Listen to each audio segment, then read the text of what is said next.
that we leave room for your reaction and responses on the topics of conversation.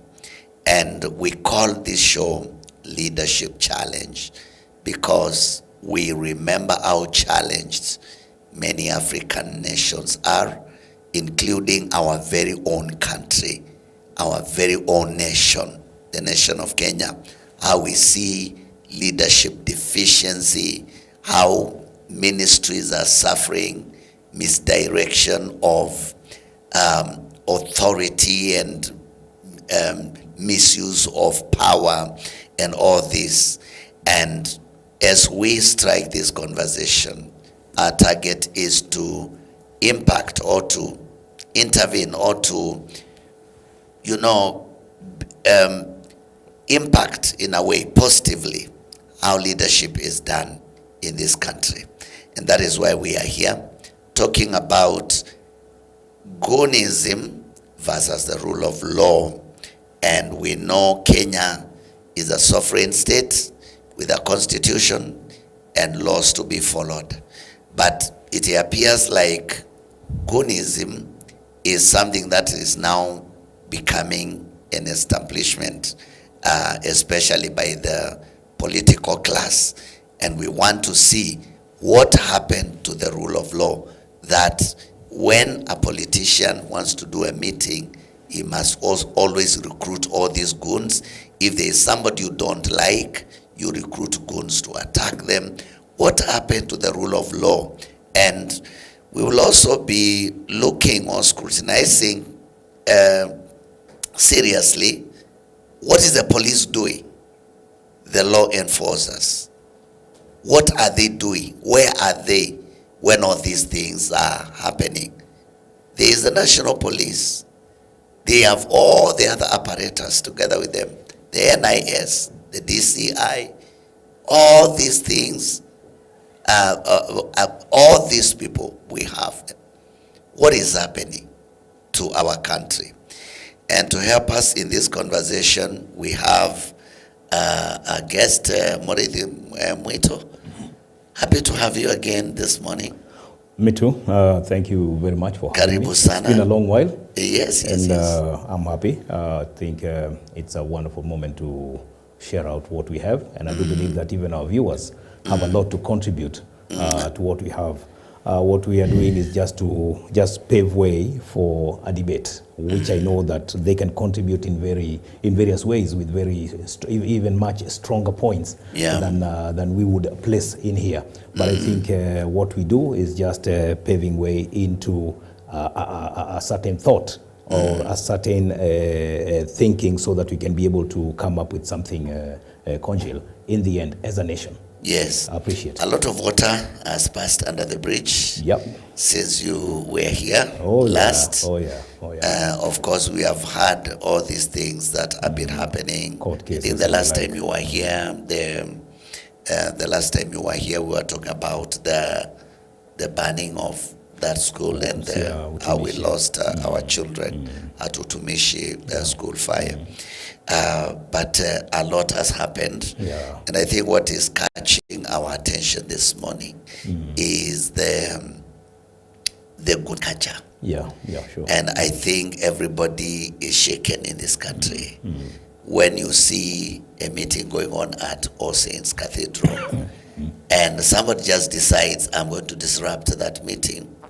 I will pay money, and we want to see what is happening and how did we degenerate to this level? Karibu. Well, thank you. I think I'll look at it from a very spiritual point of view. These are the last days.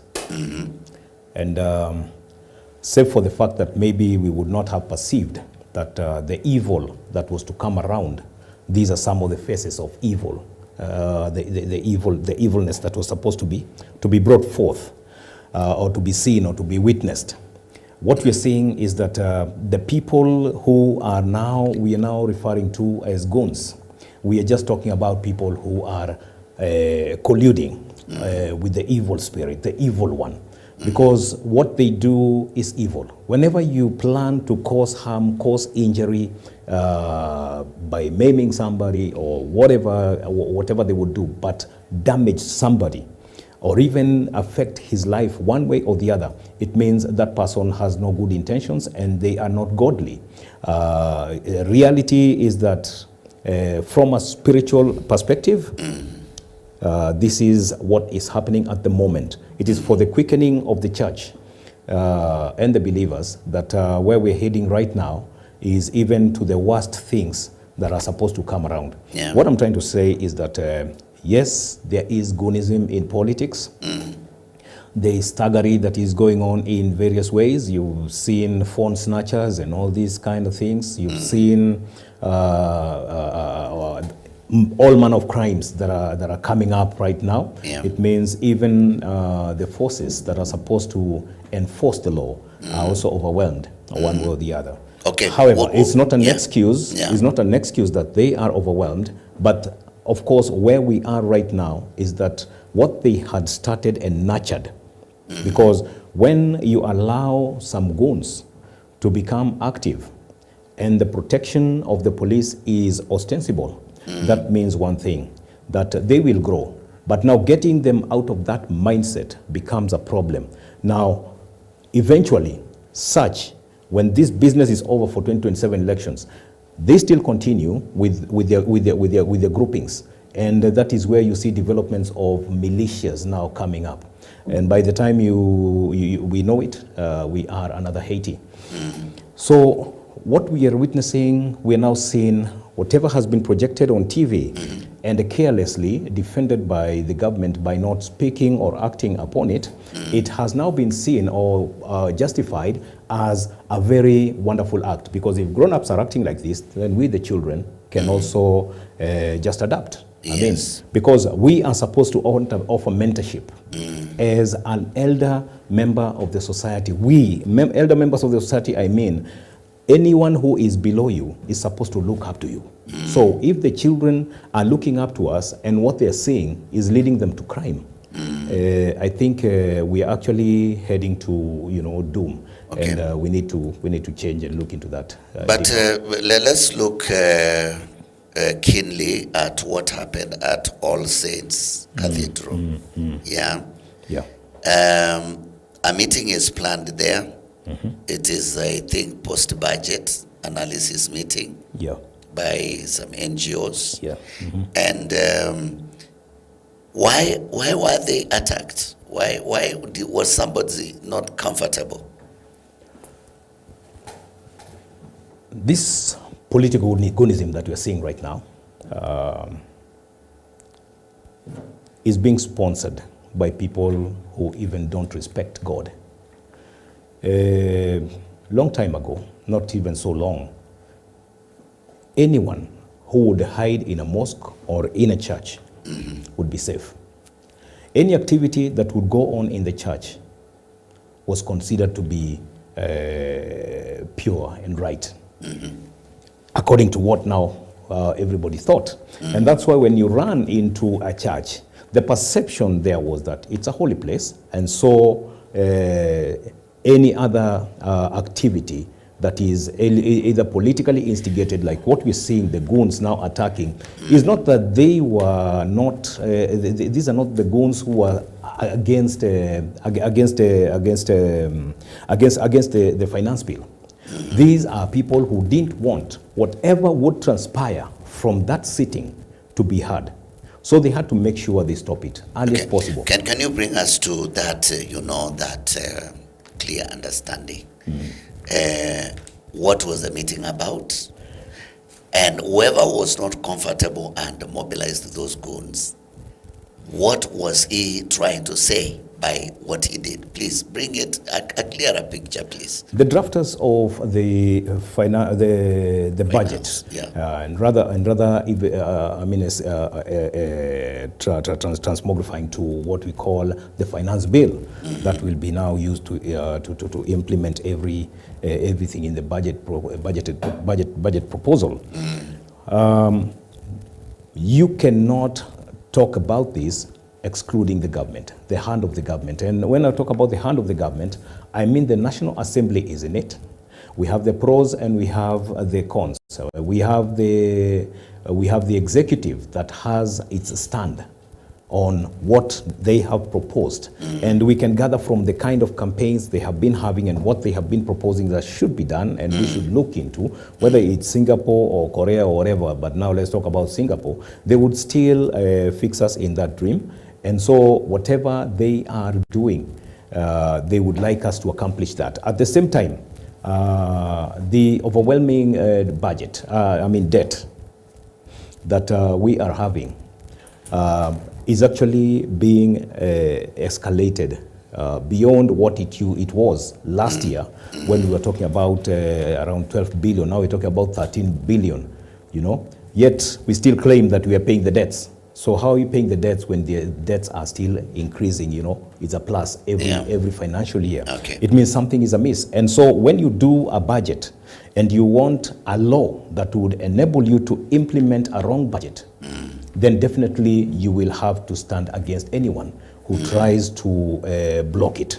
And you see, when we having the civil society who had invited people also to go present their views, it means it would conflict with the interest of those who had actually drafted the bill. And even if you followed the arguments that were running in Parliament, you could tell this is a pro-bill, pro-government interest, and this other one was pro-Kenyan interest. Because one of them does not care about who gets oppressed or gets offended, and another one does a presentation that explicitly project oppression, whether it's economic or physical, to any Kenyan. Now, those are two conflicting ideas that are actually in one same house. That is the National Assembly, as part of the government. The government is split into those three organs, and those three organs, they are all formulated by the sovereign power delegated to them by the Kenyan citizens. So it is, when you say government is the Kenyan has also delegated those responsibilities. So we have the executive. It differs with what maybe the judiciary has in mind, and that is why you see in court cases sometimes cases presented by government brought down, and the National Assembly, save for the fact that the National Assembly is now a puppet, and I cannot mince those words. Yesterday we even saw, while they were even planning to vote for the finance bill, they all frequented into the toilet. So the toilets there, they could see, until they realized that Kenyans have now noticed that something is happening with the toilets. Because if I'm coming out of the toilet and the only best place I can touch is my jacket, No,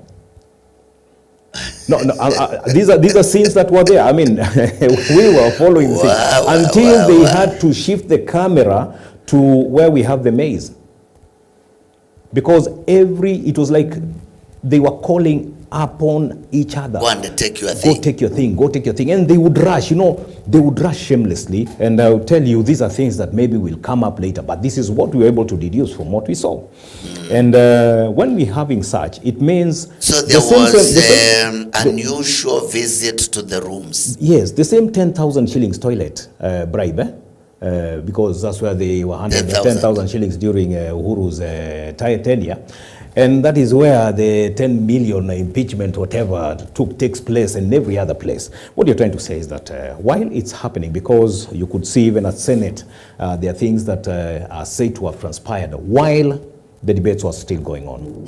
So what you're trying to say is that this is evil, and that is what is happening. This is corruption. So and that is the civil society that had met at All Saints. They wanted to scrutinize and question the proposed budget. The proposed budget, to scrutinize, yes. In actual sense. And question it. Why is this so? And question why it has been approved to be so, not necessarily dismissing, but questioning, because Kenyans need an answer. Also to interrogate it. Yes, to interrogate it and come up with an answer. Now, so the question is, why is somebody uncomfortable with that? Because,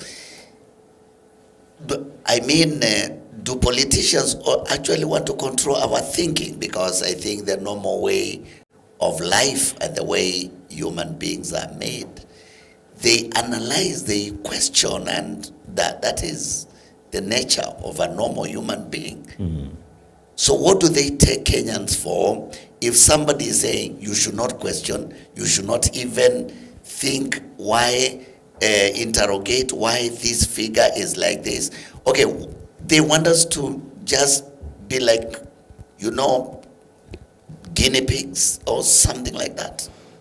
When the slave rules the master, it becomes a problem. The position of the member of parliament is a representative. So he has no opinion to represent that is solely of his own. Okay. It is supposed to emanate from the people he represents. Yes.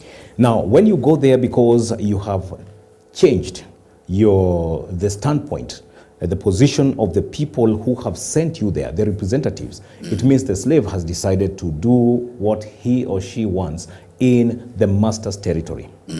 And that is what they are doing. And whatever powers they are using, save for the fact that Kenyans do not know that they are the ones who own the power. National Assembly operates on delegated sovereign power. Article 1. So it means whatever they are doing should not be of their own. It should be for the interest of every Kenyan. Now, when they begin to do things according to their whims and name themselves honorable, if you go to the dictionary and check the meaning of the word honorable, it is contrary to what they exude in whatever actions they come up with. Okay. Yeah, because the moment you feel that today, although the master is the one who's put me here, I must rule the master, and not in my own territory, but in his territory, then something is wrong. And it starts getting wrong from up here. So, why the gun attack? Why? Okay, does I'm trying to get my viewer to understand what we are talking about.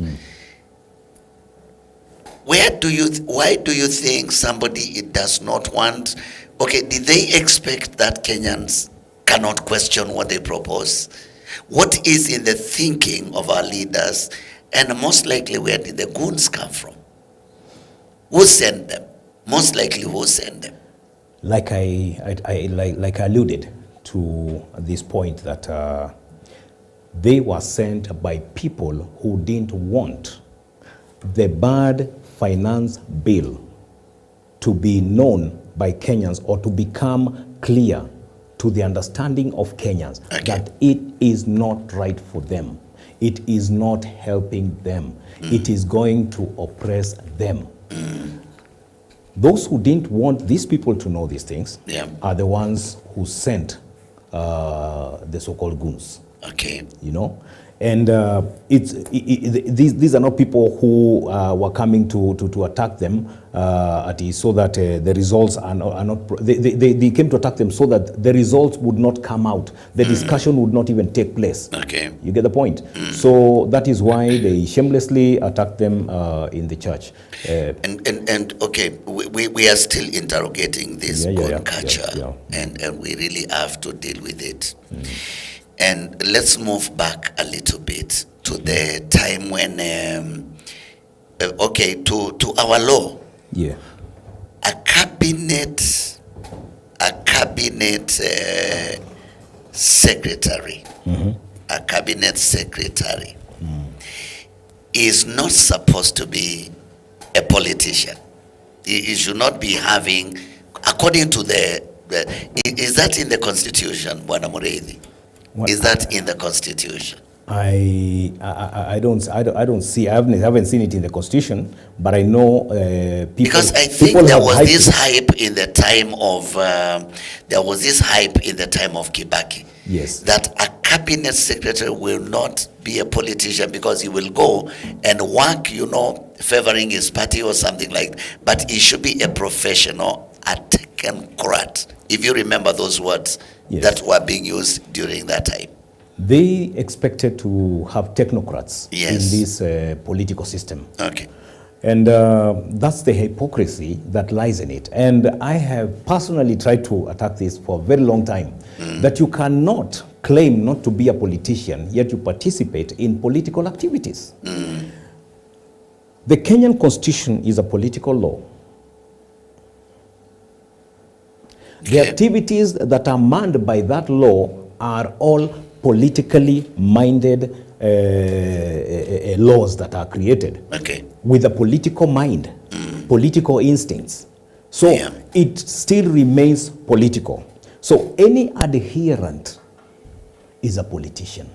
If we talk of a football match, thank God we have World Cup right now.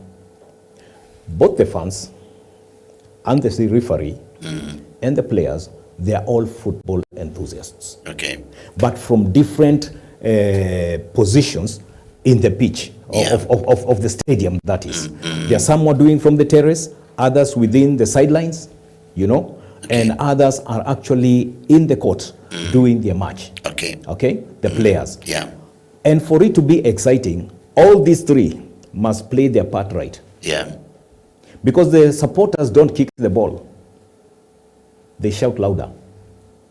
The players kick the ball harder and do all manner of tricks that they would do. The referee has a business of following that dead skin from point A to point B. Wherever it goes, the referee and the linesman, they follow the ball, not the player, the ball. You understand? Now, for the game to become entertaining, they have to participate from their own point. Now, in politics, you form a government from elected leaders. Elected leaders are elected by some voters. And for them to agree and qualify this person, they must have a political mindset. So we are all politicians. So what is there to be done is that we have to agree that whatever mistake is done and befalls us, if it was a mistake of choice, we did not evaluate point 1, A, B, C, D, it means there is a problem. And so that is the same thing that happens in politics. So I don't want to blame the one who is elected and leave the one who votes the person. Now, come to the formation of the government. It is so noble to think that we can have so-called technocrats who would deal with these issues politically and not defend themselves politically. There was one CS during that time when we had that government. I think it's CS Waiguru. I think she came out one day so strongly after the 2 billion and the and the 7 billion case. I believe she was involved in the 9 billion cases. When, according to what was in public, when she came out and found herself in hot soup, she said, "I wish I knew that the docket I operate from is political. I would have defended myself politically." She made that statement openly because that's how it is. You're in a political system. You cannot think about it from a religious aspect. I can't think about it from a religious aspect. I can, if I want to overrule it, so that I can instill some good ethics and morals. That's from that aspect. Thank you, Pana Muridi. And John Kabugi is also with us this morning. And we are trying to look at the goon culture, and we are focusing much on that brazen attack on the civil society group that was meeting at All Saints Cathedral. And we have already moved it to some good place, but my question to you, because we appear to Kenyan, and I don't know what we will do for Kenyans to realize it's like we are under capture.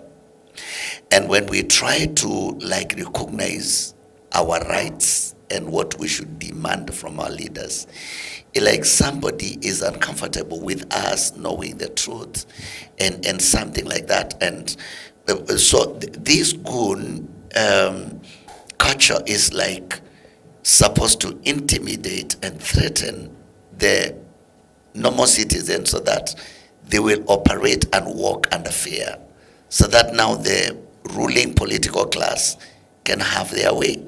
And because the question was, who sent these goons?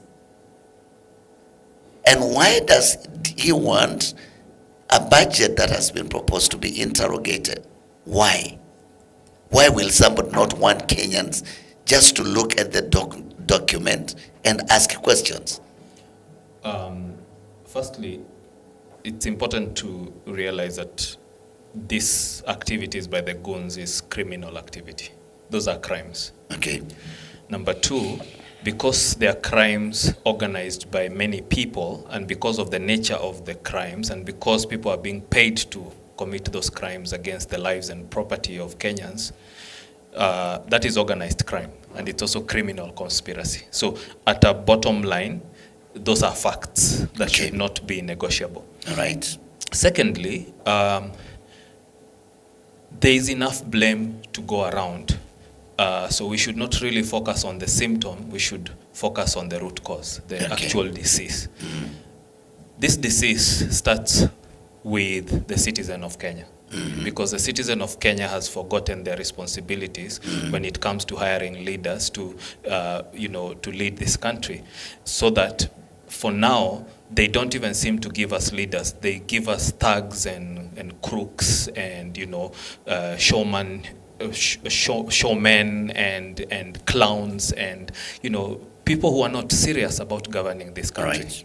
So on the first and very fundamental place, can the citizen of Kenya stop being bribed with all this money that the politicians are busy stealing? That's why this country cannot move forward, because that money ends up in the pocket of Kenyans, either directly through handouts or indirectly through all these fake projects that are now being rushed through the pipeline so that people can be bribed with so-called development activity.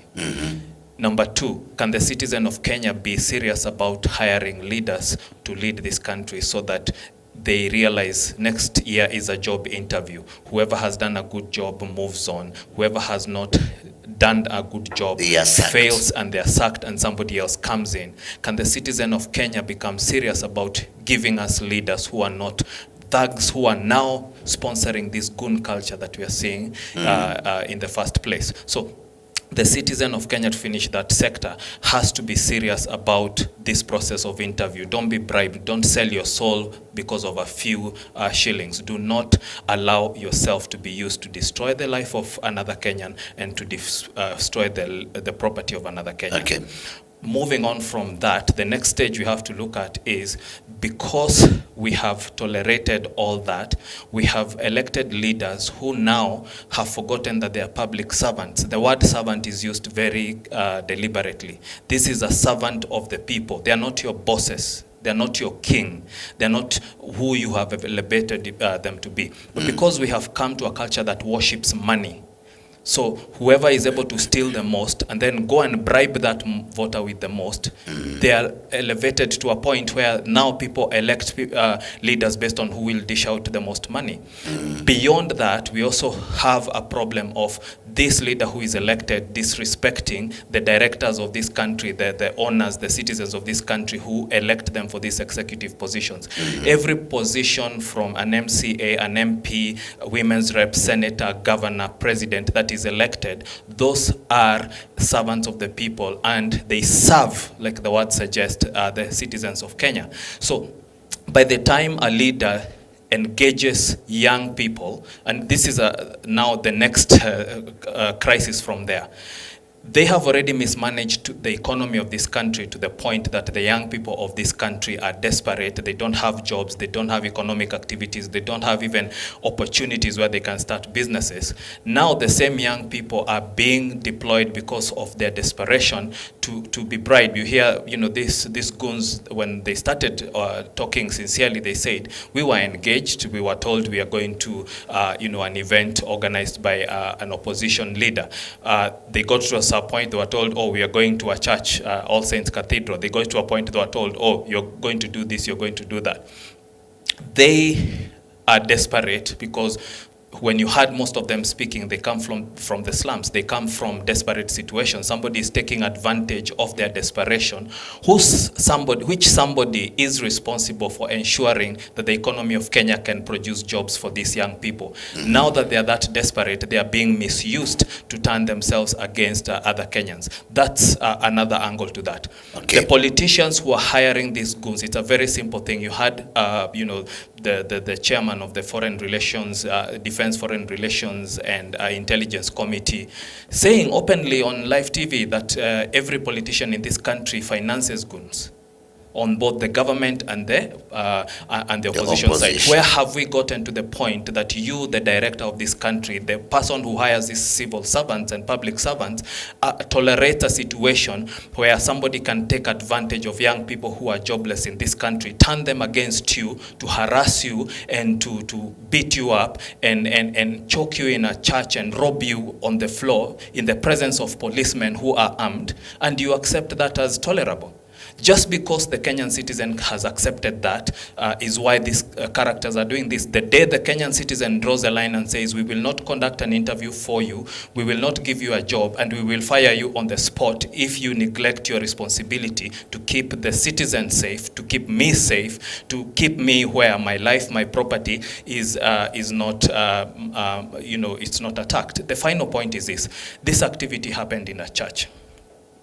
We've gotten to the place where it is tolerable. When he was asked on air, the same committee chairman, who is a member of parliament, who is accountable to the people who elect him, who is responsible to keep these security agencies accountable, whose mandate it is to protect Kenyans, he started playing politics and saying, oh, the church should not be political, or the statements of the church need to be audited. Irrelevant issues that have nothing to do with the issue. In the same point, civil society also has a blame. What is called civil society today used to be what was called non-governmental organizations.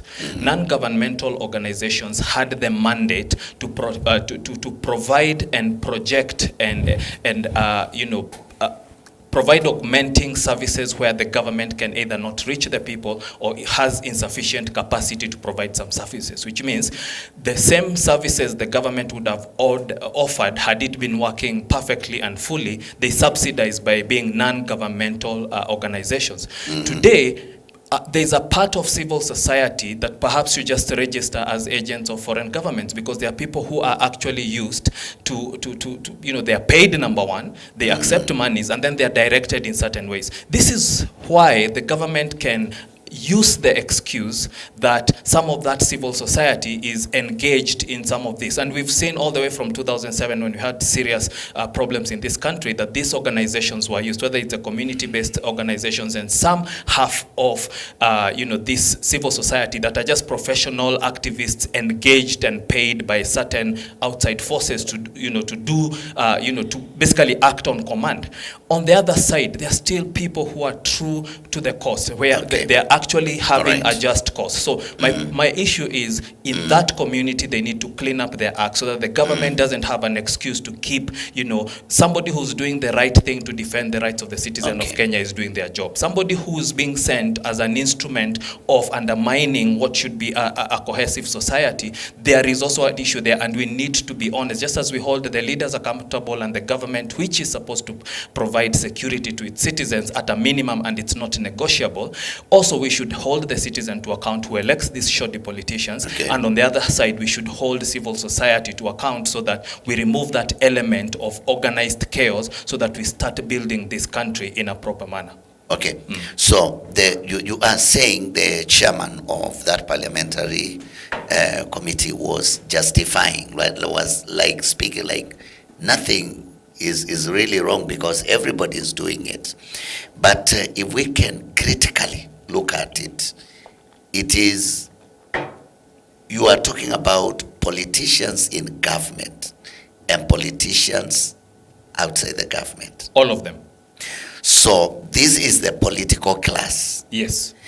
And it looks like this political class is determined to subdue Kenyans into their whims, into what they want to do. And it's like slowly by slowly, they are robbing Kenyans their right to question, so that it does not become the country for them. It is a country for their politicians. And the goons exist to be used to beat Kenya into submission or something like that. So that now the oppression or whatever they want to do, they can do without being questioned by anybody. This kind of can we say we have a country, is our country, or it is a country of the politicians? And if it is the country for Kenyans, why is this? And then also now on the other side, I will allow you to speak. Why these goons also, we need to speak to them.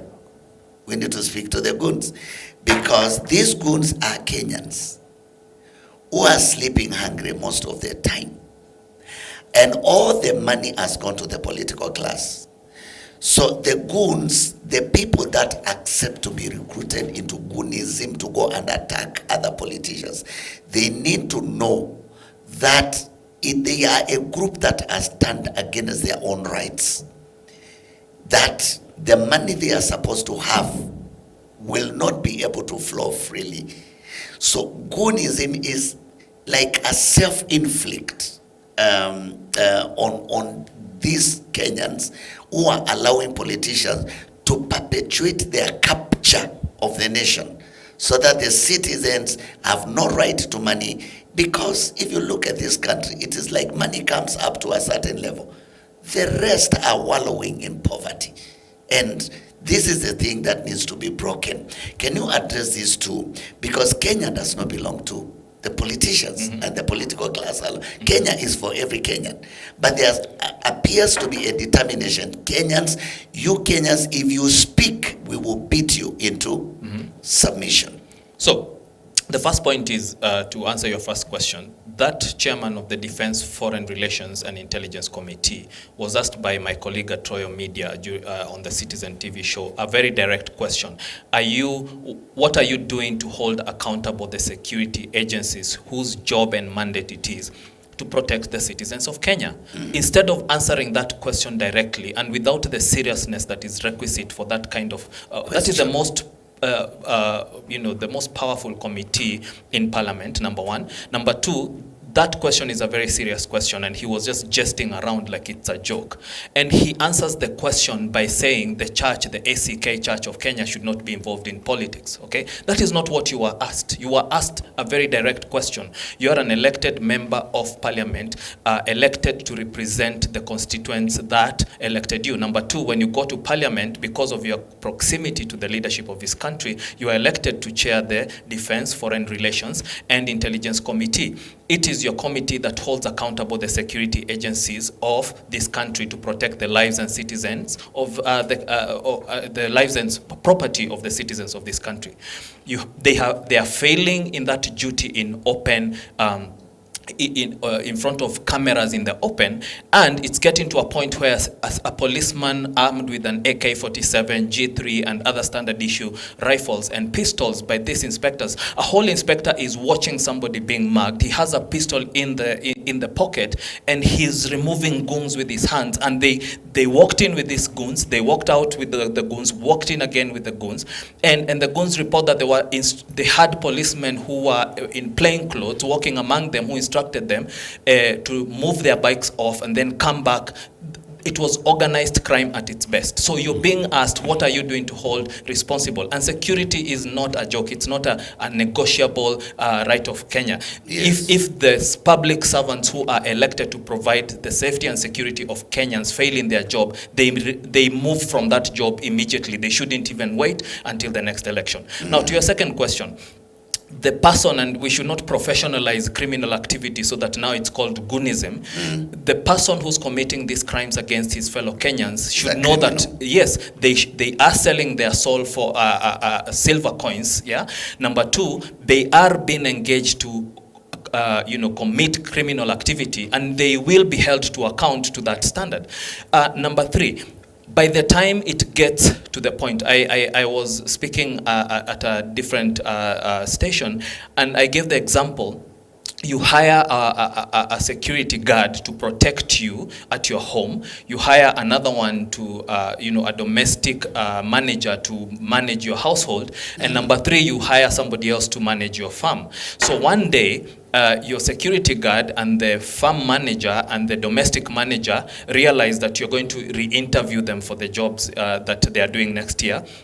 They realize that you've asked them to give a budget of how they're going to spend the kitchen budget and the farm budget and the security budget that you've given them. And they realize that you're meeting your friend, Mr. So-and-so or Mrs. So-and-so at your local church, so that they are an accountant. They can help you understand how the last budget was used and how you should be accounting for the next budget. Then when you go to meet your friend in the church, your security guard deploys thugs from the neighborhood to come attack you in that church as you meet Mr. So-and-so and Mrs. So-and-so to discuss their budget, to intimidate you as their employer, so that you do not fire them for incompetence and discuss their budget, and so that next year you'll be intimidated into them continuing in your job. When would that be tolerable behavior? So that's why I started by saying the primary accountability is with the citizen of Kenya who's become too greedy and corrupt that all they see is money. They do not see that we need standards of governance in this country. They do not see how their activities lead to insecurity in this country. They are the ones giving us the shoddy politicians. They are the ones entertaining the nonsense that the politicians are doing, and they are the ones who are to be interviewers next year, and they are not taking their job seriously. That's where the accountability primarily lies. And we should not be voting on the basis of blocks. People talk blocks this, tribal this, religious this, regional this, factional this. It's a high time the citizen of Kenya decided it is a solemn responsibility before God to choose your leaders. That interview, it is you as an interviewer. It's not your whole village. There's no corporation anywhere in the world where an interviewer says, because my whole village believes this is the right person, I'm going to put them in the job. You qualify them based on merit. It's a high time our politics became politics of ideas, politics of merit, politics of issues.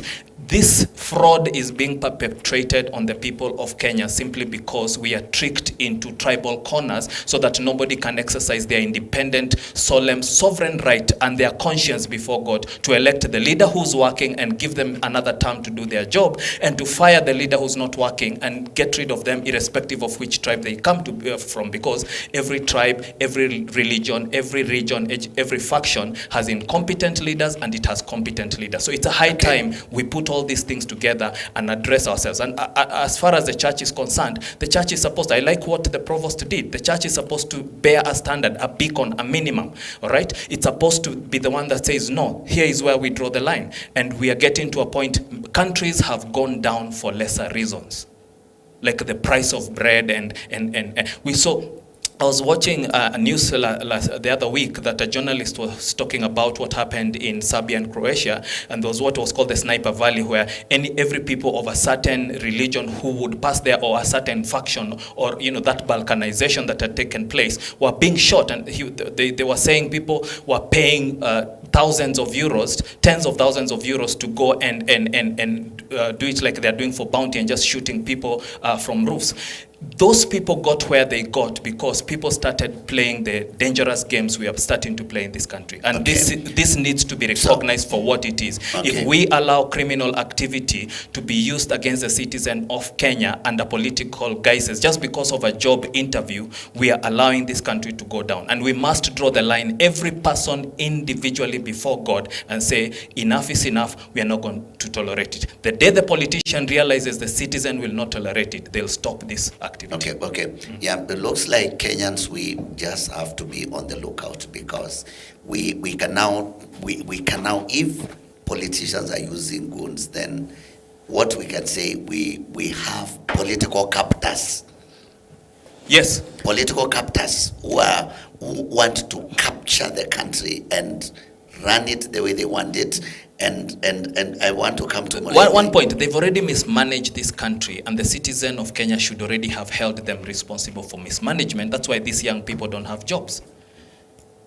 And then now they are deploying the same young people who are desperate for something to do for economic activity against the very citizen of Kenya under the guise of Goonism. We cannot tolerate We cannot tolerate Yes. that. And you young people that are being used to be recruited into these groups we call goons, just know that you are selling your soul. Yes. And you never know peace, and your people will remain poor forever, because the people who are giving you 500 to go and throw stones and attack people that are questioning the way governance is done, then you need to know you are put yourself into perpetual oppression, because you are being used by people that are mismanaging the country already. And the blood that is and they shed are is on their sucking hands. your blood. Yes. And they are using every available coin to enrich themselves, and they're beyond their salaries and what they are ascribed to receive. They have money over and above.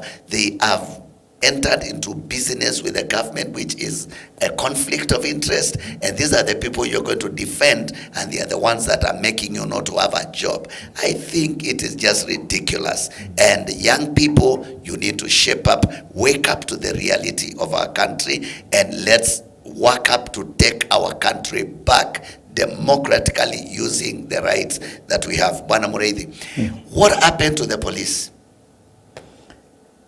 Because a private compound, to make it even the matters worse, a holy ground, a sanctuary, a place of worship, clear gate and clear guards, and guards are telling them you cannot enter here, and they flow in. And I don't believe, and Kenyans need to accept that these police can never lie to Kenyans. They are not aware of what is cooking. They knew that something is being planned. Where was the counter response of the police? First of all, although... So what happened to the police that they cannot enforce the law and protect citizens and protect property? What happened? First of all, let me say that the police have missed their point, because the work of the police force is to enforce the law. That is the constitutional mandate Of the police. to enforce the law. And to enforce the law is in the protection of the innocent citizen. Meaning there could be goons, thugs, criminals, but on the other side, we have innocent people who deserve to be protected. Secondly, that way, when you talk about what happened at the All Saints Cathedral is a failure. What happened at Wetima Church is a failure. What happened everywhere else where we have rallies by the opposition and the goons are protected by the police force, it's a failure. So it becomes normal. Our normal is that you can be attacked anywhere. They are trying to the normalize. Police commissioner, the police, who is the head of the police? What is that? Inspector General. The Inspector General of Police and the DCI and everybody, the NIS, they have allowed it to continue unabated. What happened to them? One thing that should be understood is that seated in the studio, like where we're seated right now, we have people manning different departments to make this show real. And they have been assigned, and they are rules, regulations, and they are equipment to enable them to do it the right way and make things work as they should. Same case with the police force. Much as we want to blame the head, and everybody else has a head that they are carrying by themselves, which is supposed to have brains in it, I'm supposed to know that I'm a brother or a sister to somebody, and I'm a Kenyan. My child is in school somewhere. So I'm supposed to think from that reasonable point of view and say, although this is what so and so wants, depending on ile kitu imewekwa kwa mfuko yake, I will not act as per somebody else's greed. And I'm not saying that they're bribed for them to do whatever they do, that the seniors. But what I'm talking about is that even the juniors have a right. They know what is right and what is wrong. even if they swore to do the right thing and they're being led to do the wrong thing, and the rules is that you must take orders and obey. A time comes when you have to be yourself. It happens. But when you choose to collude, when you choose to comply, when you choose to agree, you become an accomplice, abating that kind of crime. And the fact that you're the ones who are supposed to enforce that law, they think that they will go scot-free. And like I always say, you may win everything else as per the powers that you have over any weak, feeble person that you want to trod upon. But you cannot do that beyond God. Because God can say or do whatever he does, and you will not have that power anymore to do whatever you do. We have seen this in the course of our lives. So the police have failed for acting as per the mandate granted to them by the Constitution. I cannot exonerate Kenyans from blame when they begin to talk about all politicians. I give a very good analogy here of a football match. We all make these things a reality, but we must play our part right. Chapter 4 of our Constitution bears the Bill of Rights. And the Bill of Rights, that the rights that we are looking at in the All Saints Cathedral is, 1, the right to gather, and 2, the right to express. Right to express myself and right to gather is within the Bill of Rights. Yeah. So they were within their constitutional right, doing their constitutional thing of opinionating, because we have rights to express our opinions. Yes. So while they were gathered to opinionate, there is somebody who didn't want their opinions to come out. And like I said earlier, so the failure in the government and having brought it forth that the police officers were some police officers were in plane giving directives. Now you can see from where we were saying it must have been the government side. We explained with so many words that there are those who want this finance bill as it is, there are those who don't want this finance bill. And I said the discussion that was to take place at the All Saints Cathedral was actually for the people who wanted to understand it from a different perspective, save from the one the government is selling to them. Thirdly, because I'd like also to take you back just a little bit. Yes. There is no thief and an accomplice in an act that has taken place, an act of crime taking place or has taken place. Yeah. The one who is watching, so that the other one inside stealing can do his work effectively, both of them are a team. And Okay. they are both criminals. Yes. From the society, we have citizens who are being used to do the act. We have others who are being used to watch for them within the strategies which they have laid. And we also have, from the same bunch of citizens, we have innocent people who are eventually suffering in the hands of the goons or the criminals. Now, when they are empowered by the police, it becomes a serious thing. How do you tell me that the fact that 200 shillings, 500 shillings, 1,000 shillings has been put in my pocket, or 2,000 shillings have been put in my pocket, I should now forget that Kinudi is my friend. I should now forget that Pastor Kavoi is my friend. We've been friends. And so, and now that I have 2,000 shillings, I can attack him. You get the point?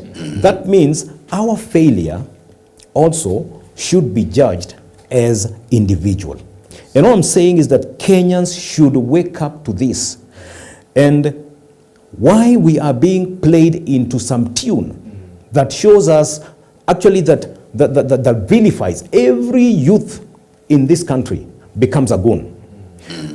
A youth attends a rally to hear a positive vibe.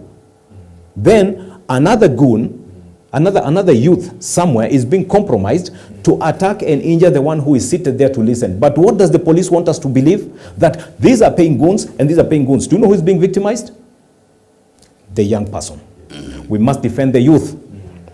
They must be defended by all means because they are our children. And if we do not do so, we have seen in their statements that they don't care whether the children get hurt, as long as you don't hurt, injure theirs, their very own children. Okay. They believe any other child can get injured, can get harmed, can get maimed, can get crippled, can get shot dead. That is an issue not of their concern, because when they say, oh, they are paying goods from this side and so others are paying from this side. So what does this person say? I think we have tallied, you know. So it's good. Okay. Now, that is not the way to look at it from a leadership. I want to throw this to you. Have there been arrests from that gun attack at All Saints? At All Saints, it was inevitably so. And they knew that without arresting the ones who were caught on camera, the country would go wild on this. So, okay. Just the same that way. That question was leading to another one. So you answer in short. They have arrested 4. Yes. So some people have been arrested. Yes. And so should it stop there? Because if you arrest and you take to court, did these young people gather themselves? Where is the master of the dogs? If the camera caught over 30 people or 50, and we have 4 that have been arraigned in court, and they were all in a camera, and these not alibis, scapegoats, so they're not addressing anything. So when you deal, when you pick one of them, when we talk about the gun attack at All Saints Cathedral, yes, we can basically say the police is doing nothing about it, because these young people were called by somebody, organized by somebody, and I know the intelligence in this country cannot miss who was mobilizing who issued the money, who is behind this. Why are they not behind bars? I can assure you that every gathering that we always hold as Kenyan citizens that has 100 people. It is known to the chief. It's known to the police. It's known to someone who ensures that this report gets to the intelligence. There must be somebody in the as a member who is a member of the police force, having intelligence in it, knowing that a meeting is going on, whether it's a wedding, whether it's a political rally. They know, and they are always there in search, and they actually know even the guests, the people who will attend even a certain specific wedding. If they want to deal with political tones that could be running around that area, they always have an intelligence person there. And I'm talking an intelligence as in anyone who is being used by intelligence, whether it's a mwananchi kawaida, being paid to do that, to gather that information. It is always happening. The information, the intelligence that we have is one of the best in the world. Goons attacked a church in Wetima. Goons attacked a church in Kasarani Mwiki. Yes. Goons attacked a civil society meeting in All Saints Cathedral. Yeah. And the financiers, the organizers, the people, the masters have not been arrested. Even leave alone the master, because if we are talking about an MP who organized those goons, even before you can reach the MP, where are the chief organizers of this group? That tells you the police need to, the police are being used not to enforce the law. And I want us to be categorical. This is our country. And we are talking about what is observable. We can see. We have eyes.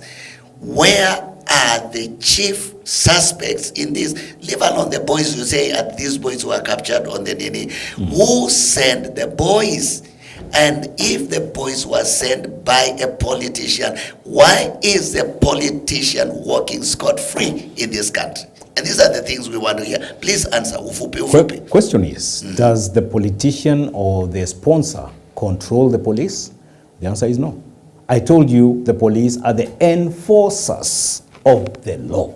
You know, enforcing means they will use force. They don't negotiate. They use force, that it has to be so. If they say the meeting is cancelled, it is cancelled. Okay. You get the point? Yeah. If they come in the right precepts that they have been sent with, that one should not happen on the basis of A, B, C, D, E, F, G's. It contravenes the law. So on that basis, can you go stop the meeting? That's how it works. But now here are others abetting crime. In whatever circumstance, Section 118, Section 20, either it's economic crime or this other type of crime that we are seeing by criminals, it is all crime and it is abating crime. It is enshrined in our law. So what we are trying to say is that the police have failed. If they are caught in camera, if they're caught in camera, let me explain, because they have the power to tell that person, in fact, weka ye ndani. That sponsor, because they know the sponsor. Because even them, they are not acting without knowing. If I know the goon must have told us who is sending them. So am I there to protect the goon or to protect the person who is to be attacked by the goon? Then how come I find myself as a police officer standing on the side of the goon? Look at what happened at Kikuyu. Look at what we captured in Othaya Wetima. Even their Land Rover was ferrying some while they were still doing whatever they were doing. They brought in police forces. They were there watching and shooting at the innocent Kenyans. So what I'm trying to say is, there is a failure, and they must change. So and at this point now, don't you think heads should be rolling? Of course, heads should be rolling, fears and worries. But the Lord is in control. He's in charge. Kenya will not burn because of... No. I'm talking about people being fired who are supposed to enforce the law. Should somebody be drawing salary when he was supposed to enforce the law and make sure there is peace and safety in the country, and he is hoodwinked either by money or whatever was used to make this person to turn and look the other way? Should those people continue to occupy offices? They could be OCSs, they could be OCPDs, they could be all these people. Should they be? Why? What is the reason that they are not being fired? And this is a failure. It has happened repeatedly in this country, and nobody seems to arise and stop it. And yet, police is an independent force. It's not actually a force. It's a service, independent. It is the one that is in charge of investigation and prosecution. Okay. Save for the fact that we have the office of the OPP, ODPP. We have the police force that work in cahoots with these offices, the ODPP office, and also the police force, the DCI, to do whatever investigations that they do. Okay. What I'm trying to say is that by the time we get to a point of doing arrests and arraign a person in court, that's a civilian, whether it is a goon or the sponsor of the goon, they are both criminals. The police officer also who is caught in this act, I don't know whether police officers are like military, that they're taken to the court martial. You know, are they judged by court martial or this? No, them they are taken to this civilian. They are taken to this civilian case. When you see a police officer rotting in jail after committing crime, then it would be a moment for any other police officer to learn. When we see a sponsor, let alone the goon, a sponsor rotting in jail, then that would mean, see, not these posh police stations where they are taken, or a jail where somebody is provided with everything. When we see one rotting in jail, when they see one rotting in jail, people who have those intentions will definitely have to change. Let's have Kabugi coming here, Bwana Kabugi. And we don't have a lot of time. I think we are remaining with like around 10 minutes to wind up this conversation this morning. But let's look at it. All Saints Cathedral is under an area of jurisdiction. An OCS is in charge, and an OCPD is in charge. Why don't we mention them? Because we want to address the breakdown, the brokenness of our system. All Saints Cathedral is under a jurisdiction that has police commanders and where are they? Okay. The first thing is, I'll quote a scripture that's Ecclesiastes 5:8 that says, if you see the poor oppressed in a district and rights denied, yes, know that there's an official, a government official who's overseeing that. There's another one eyeing that official over them.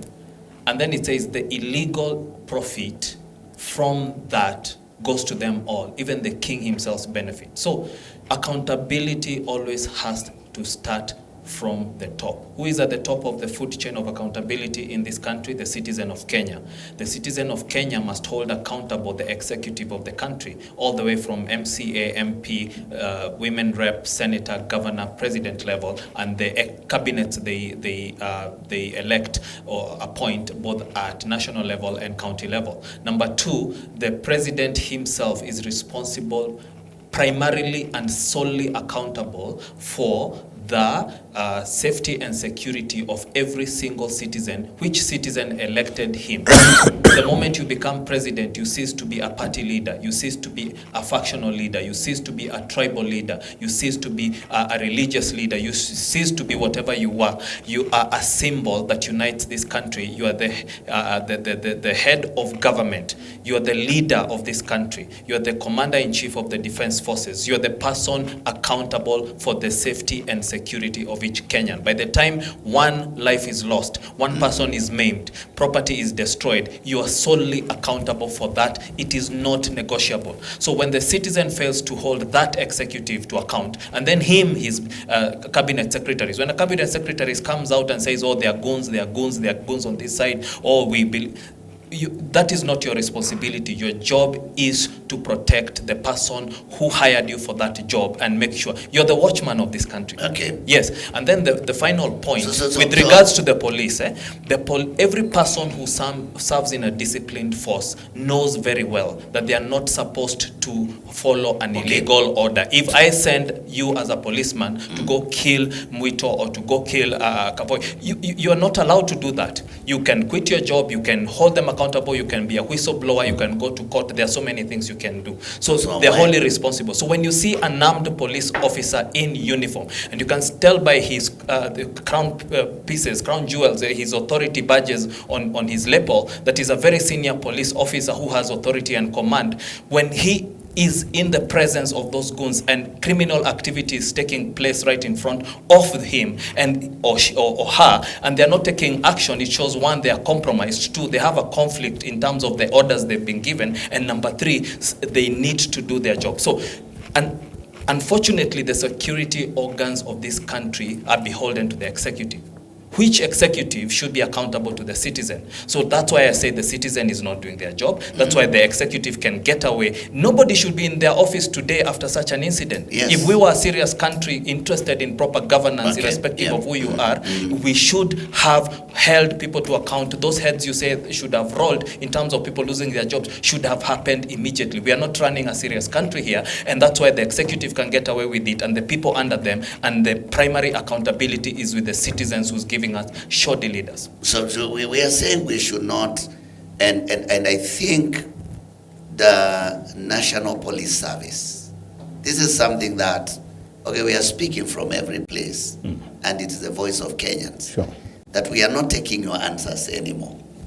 It cannot happen in Witima. The OCS there is free. We just capture just one or two people. In some places there has been no arrest. And the OCS continues to draw salary. The OCPD continues to draw salary all the way to the Inspector General. And you cannot expect, where does the money that pays the Inspector General come from? Doesn't it come from the pocket of the citizens that are being attacked by goons? And this is why the executive is not supposed to be political. The executive is supposed to be objective, so that when we say an office is independent, they're supposed to be truly independent. Today they are not independent. They are hired at the behest of the same political class, that is the executive but leadership they still of this have class. a will. The police still have a will. Yes, To do the right thing. and they have a budget that has to be appropriated. And that's why I'm saying, when the leadership of the country is not doing their job and are beholding the police and holding them captive, because put yourself, let's be realistic. If you're the police officer who has command of a certain division, and you get a call directly from the cabinet secretary who has authority over you, from a senior leader of this government, and it's between you losing your job and following those, you try to navigate that. So we cannot wholly blame the police without blaming the citizenry who is tolerating these things in the first place, allowing the executive to do whatever they want, and then tolerating the servants they have hired to manage their affairs to be the people turning goons against them. The day you tolerate your watchman at home hiring young men in your neighborhood to attack your compound and saying that these are friends of your friend, these are friends of your enemy, these are friends of the government, these are friends of the opposition. It doesn't matter who sends criminal goons to you, they should be held accountable. So we need to first do our job as the citizen, then the executive will start doing their job, the politicians will start doing their job, and the day in this country a politician understands that attacking the Kenyan citizen with goons who are young people who are in a desperate situation because the same politicians are not doing their job to manage the economy of this country properly, that is the day we have a change. We are leaving that subject at that. I want you to comment on the papers that are in front of you, just the issues of concern, the headlines. But it's good to know that politicians, this country does not belong to you, it belongs to Kenyans. It is Kenyans that have elected you, and it is not your country. You are a citizen like another citizen, and you should not be used to destroy our country, breaking our law, legal system and our laws and our constitution, floating all the rules because you are elected leaders. It is wrong. You are destroying our country. To the police, if you are being used by the people and the powers that be to continue ruining our country, it is wrong, and you should not be doing what you are doing. To the young people that are being recruited as goons, you are being given money to continue to destroy your country. It is wrong, and you need to get your conscience back, wake up from your slumber, and do the right thing. Police officers, enforce the law. That's why you are employed. The salary that you are paid every month is from the citizens you are refusing to protect. So you are doing a double sin, that you are doing what you are doing, and the person also who is being taxed to pay you, you are overlooking them, you are absconding from your responsibility, and it should not happen. And Kenyans, let our hands not be the ones that destroy our very own country, because if we do that, then that is self-destruct, and we refuse to take the answers until we see the person. Why are you just concerned with the dogs? Get the master of the dog. Correct. Who is the one behind these dogs that are doing this? And unless we are able to see the person who is sending the goons being arraigned in court, police, you are not doing anything. You don't satisfy anybody in this country with your answers and calling press statements. You are not saying anything until we see the person who sent the goons that attacked civil society at All Saints Cathedral. Unless we see the person behind it and arresting just one or two youths there, you are not doing anything, and you are not helping this country. Get back to work. Okay. There's something I wanted to add as we shift to this other topic that we would wind up with. Stepping out of the Goonism thing, and also what has happened in the schools, the banning of the schools, because it started from from very far. Yes. I think the element of patriotism should be there. And the element of patriotism will introduce adherence to the law. And that means from whatever discipline or from whatever platform I speak from, I am supposed to exercise patriotism. But let us see, how do we inculcate patriotism in our countries while we are fighting our sense of belonging? Because patriotism is about understanding I am a Kenyan. I am a Kenyan in this manner, in these principles, in these tenets. Now, if I'm killing where I came from, And I'll take you back to the polling stations where everybody vote. A polling station in Kajiado is not a polling station in Kisumu. So the reasoning of the people in Kajiado, they will reason as people from Kajiado regarding the people they want to elect who hail from Kajiado and wish to work for the people in Kajiado. Likewise in another county. So what you're trying to say is, when we so vehemently fight what we call tribe, because some Mzungu somewhere has fought against us, we ask them about their race, racial differences. We ask them about their class differences. We ask them about their caste systems, their clanisms. You know, everybody's criticizing Kenya, oh tribe, oh tribe. China is developing and growing with 156 different tribes. Kenya has been cohabiting until 2007 when the tribal element was introduced in 2006. While we were cohabiting very well, 45 tribes.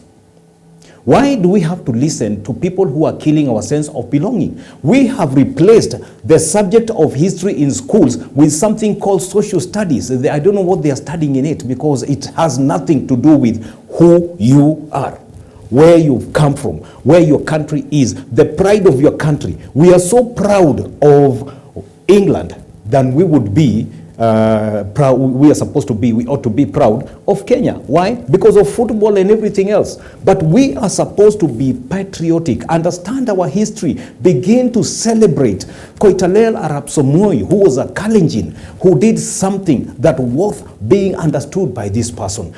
Let's see what happened with the Mau Maus. Let's see what happened with Mekatili Wamenza. Let's understand this kind of history. That's why July 4th is very important to the Americans. They don't go there dishing out honors and what do you call these honors that we give people. They are supposed to honor the people who vote. That's why that day is a very special day for war veterans. Whether it was Vietnam War, whether it was the other one, what we are supposed to do is let the history of Kenya be known as it is. We are 45 tribes, and every tribe has a history. Let's love and respect each other by personal decision. Engage ourselves and choose to make that decision. Because it can't always be that the difference of tribe comes in when we talk about politics. All right. So we need to learn this and agree. In any case, the family of Jacob remains the family of Jacob with 12 tribes, which God instituted. Holy God. So we should not go even beyond that. What we need is to make personal decisions and agree and inculcate that sense of patriotism and loving our country, and we will see some of these things fizzling away. Thank you very much, Bwana Murithi. You're welcome. Your final comments. I want to say three things. The first one, I'm seeing a headline here about a gang storming Chemelil Sugar Academy when parents are returning their children to school, terrorizing the teachers, the staff, the parents, the pupils, stealing mobile phones and cash and all that. This is the problem with this goon culture. And the same chairman I referred to was saying that these goons belong to all sides. They even have flyers of different politicians and all that. Irrelevant issues. The real issue is that when you start deploying these gangs, when they leave that political activity, because now you're professionalizing and empowering them, you've seen people being robbed on the highway, Westlands, Wayaki Way. This other side, Kileleshwa, you see, a friend was telling me he was robbed in Upper Hill, in the CBD. They are literally going in bicycles and robbing motorists on the highway as security agents watch. So the first warning I want to say is, this is a problem. The second one, I want to remind Kenyans, you have a right of self-defense. When the security forces refuse to protect you, in that church was 300 people. How many goons were there? You have the right to attack. I applaud Absolutely. the gentleman who was punching these goons. Next time people come here, you're 300 and they're just 50 goons. Beat the crap out of them. Sorry to use French on the language. Right. And number two, when their parents going to a school, protect your children. 30 thugs are not supposed to come and terrorize a whole school. So even Kenyans, I'm saying we must draw a line and say this is not tolerable. Enough. Yes, number three, and most important, at the end of the day, the corruption in this country is a symptom of the greed and corruption of the citizen. The citizen who gives us the leader should also look in the mirror and ask themselves a question: what kind of leaders are we giving this country? The fact that there is a job interview is the last place we should bring tribalism. I celebrate my culture, I celebrate my tribe, I celebrate everything to be a Kenyan. That's why I am speaking openly and freely and with such passion. But that is not what I bring to a job interview for who should manage the affairs of this country, because you are bringing incompetent people and corrupt people and greedy people and wicked people in the name of your tribe. Stop thinking tribe when you're voting. Exercise your conscience, exercise due discretion, exercise your authority as a citizen of Kenya. Give us the correct leaders, do not sell your soul, and then we can have all these other celebrations and discussions about everything that you are proud of as Kenyans. When your country is not being governed, when people can't feed their children, people can't take their children to school, when there's no proper health care, when you're seeing billions being wasted, we're seeing a whole airport being sold to a foreigner, and we're just seated there because the leaders are enterprising, they've turned this economy into a personal tool. Can we stop tolerating that even in the name of tribe, and give us a country where we have proper leaders, and stop playing around with issues that can lead our country to insecurity? The security or the national security of Kenya is paramount. Your individual security as a citizen of Kenya is paramount. The minimum responsibility your public servants have is to protect you, your life, and your property. Do not make it negotiable. Otherwise, your children will have nowhere to step their foot when we become a jungle in itself and when the rules of the jungle prevail. Okay. Let us draw the line and say enough is enough. Wow. One statement as you conclude. One statement as you conclude. Out of time. It's just a phrase. Yes, a phrase. Yes. Cohabitation is a sovereign choice. Okay. Kenyans should make an individual choice to cohabit one with another in this beloved country, independently, without basing it on tribe or anything. That if I come to you as a Kikuyu and you come to me as a Kavoi, comes to me as a Luo, this desk is meant for us to live in one love and harmony, cohesively. Okay. It's a personal decision, not a community and we decision. must agree to live together. Sure. We wind up at that point, but it has come out clearly that Goonism is crime. And if you are involved in attacking meetings, you are a criminal. You should be arrested and locked, thrown into prison. According to the laws of this country, you don't have a right to do that. Whoever is organizing it, you are a criminal. If you are an MP or an MCA who is organizing goons, you are a criminal. You should not be called Mheshimiwa anymore. You are a criminal because you are doing crimes. And that's it, in black and white. It doesn't matter who you are. If you are organizing goons, you are a criminal. Call yourself governor. If you are doing it, you are a criminal. And a criminal should be dealt with by the law. For young people that are being used, you are being stupid and foolish. Black and white. It is stupidity and it is foolishness to be used by people that have all your money in their pockets and they throw crumbs at you to go and attack others. That is not the way you are going to turn your life around. Time has come. We stop this stupidity and foolishness and follow the laws of this country. Goonism has no place in Kenya. Sure. And with all that, we say bye-bye. God bless you. Amen.